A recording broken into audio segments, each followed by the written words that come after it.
Mr. Adensal, thank you for joining us for our program. Thank you. Welcome. There is this issue of the security problem that the members of the public and the villagers along the borderline normally faces. We've traveled to understand exactly what is the agenda behind whenever attack happens along the borderlines, along the villages in the Kenyan and Somali border. There is that problem of now the police officers manning now the police post. Lack of communication, that communication breakdown between them and the divisional headquarters. And whenever a problem happens, there is that problem of the members of the public getting the problem of communicating back to their communities exactly what the problem is all about. Two issues here of which I need you to clarify it. One, that communication breakdown. Second, the issue of the community themselves suffering when the attack is unfolding. Thank you very much, Yusuf. It's a very broad subject, security. And unfortunately, security issues are world over. But northern Kenya has bear the brunt of the problem. You had the incident, the last incident that happened in Mandera, where about 12 people were killed. Yes, sometimes there is that communication breakdown between the community and the enforcement agencies, especially the security teams, and even between the frontline security personnel and the officers at the headquarters. Because in most of these areas along the border are not covered by the commercial networks like Safaricom, Telcom, Celtel, and these other companies that have strong communication masts in these areas. Unfortunately, of late, the radio communication that used to exist in the front lines no longer in use. I don't know what has happened. During my time, we used to have upfront communication radios that you can communicate with the headquarters as soon as incidents happen. But of late, the police are cut off to some extent. They don't have direct link. So that communication aspect exists. Officers are deployed at the front line, and they don't have direct communication network that they can communicate with the mother units. We visited a number of police posts, and since the Kenyan's invasion to Somalia, there were a lot of attacks that happened within the country. Along most of these attacks normally start right from the police post. We've traveled to get now the stories, the inside story from the police stations. One based in Bodai police stations. Bodai police post, it happens almost 3 consecutive attacks happen. Still up to now as we spoke, the members of the public around there are bearing the brunt of the attack. The security forces are still saying about nothing has been done about it. Do you think that if this thing goes on like this, the attack will again escalate? What will happen to the community? Is there a way out about that? Fortunately enough, I happen to be one of the former military officers who have worked along the borderline, Somali-Kenya borderline, in the longest time.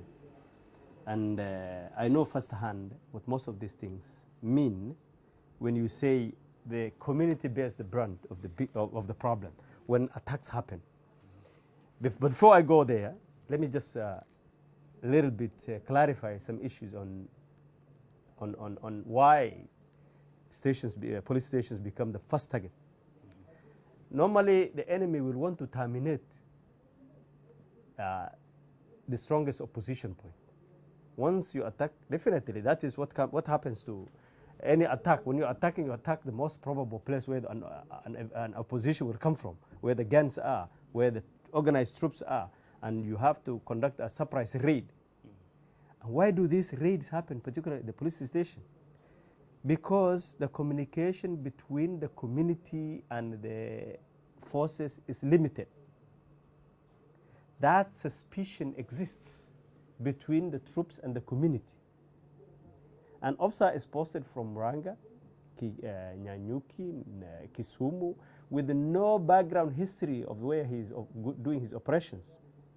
To him, of course not all of the officers, but most of them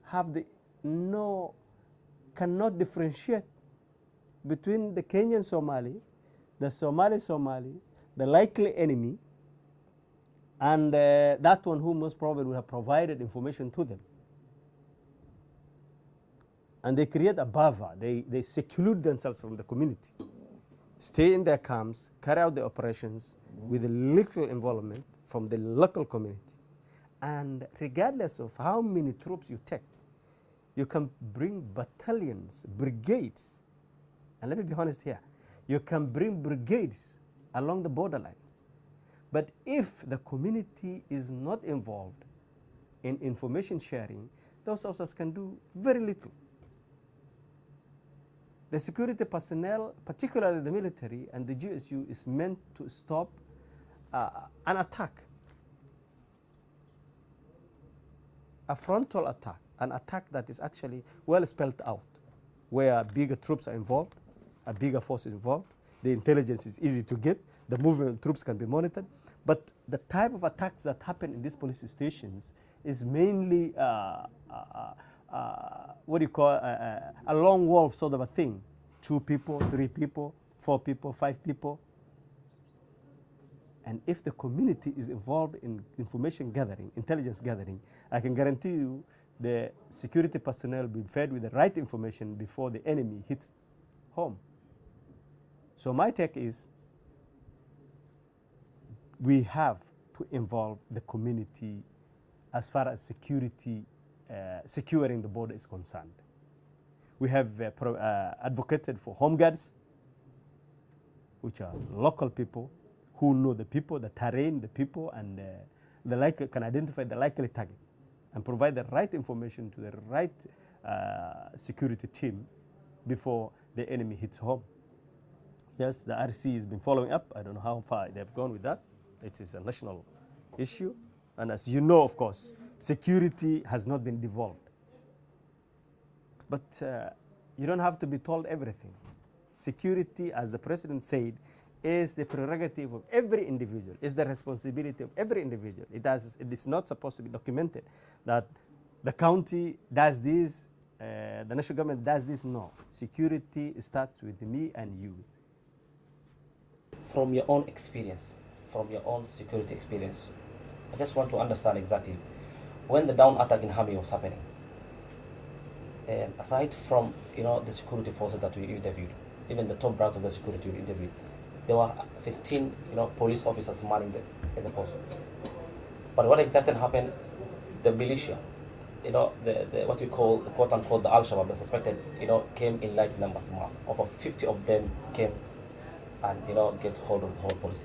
Do you think that number, the numerical differences between the police post, for example, 15 police officers manning a police post again along the border, Kenya-Somali border, the porous border, and the Alshabab coming to Lamba, do you think that is something that's also creating a problem? The difference about the numbers, 15 to 50. The security situation of the region is not as it was when, as it was in the 90s.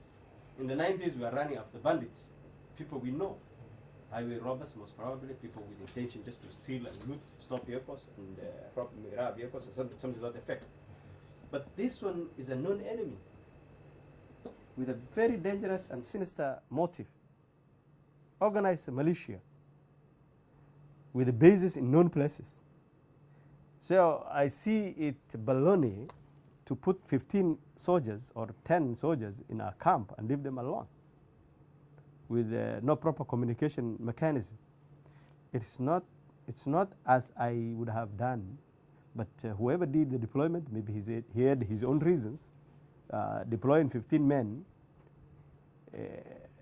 in a front line or a border line where the threat is known and the ferocity of the enemy is known. It's a little bit Thank you very much. Thank you very much. You guys welcome. Good luck.